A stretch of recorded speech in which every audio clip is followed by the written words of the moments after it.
ज्ञानी पुरुष और गुरु भगवान तो फरमाते ही हैं, सब जगह यही लिखा है, हमने तो सब जगह यही सुना भी है कि ये जो मंत्र है सबसे पावरफुल है, शक्तिशाली है। अब देखिए, कई कहानियों से, कई घटनाओं से भी तो समझते हैं क्यों ऐसा लगता है कि सबसे शक्तिशाली यही है। आपने एक बहुत ही पॉपुलर स्टोरी है भगवान पार्श्वनाथ के जीवन की,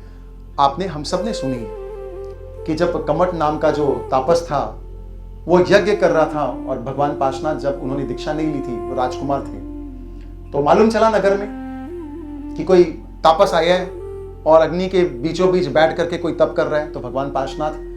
की जो आत्मा थी, राजकुमार थे, वो गए वहां पर और जब बताया उन्होंने कि भाई इसके अंदर, लकड़ी के अंदर जीव है, तो जब लकड़ी को चीरा गया तो देखा गया सच में एक नाग और नागिन का जोड़ा था। लगभग आधा से ज्यादा जल चुका था और लग ही रहा था कि बस उनके अंतिम श्वास चल रहे हैं और प्राण वो त्यागने वाले ही हैं। अब आप सोचिए, तीर्थंकर परमात्मा की आत्मा, हम सबकी जो श्रद्धा के केंद्र है भगवान पार्श्वनाथ, उनकी आत्मा से ज्यादा ज्ञान तो इस संसार में किसी के पास नहीं होगा, ये तो हम जानते हैं। उनकी आत्मा के पास सबसे ज्यादा ज्ञान है, परमात्मा है वो, राइट।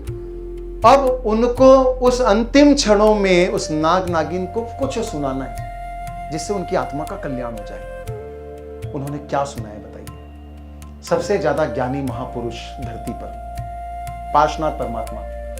और वो अगर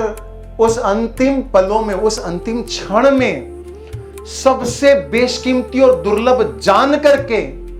अगर महामंत्र नौकार सुना रहे हैं, तो अपने आप में ये बात नौकार के सामर्थ्य को, शक्ति को, उसके अद्वितीय होने को प्रमाणित करती है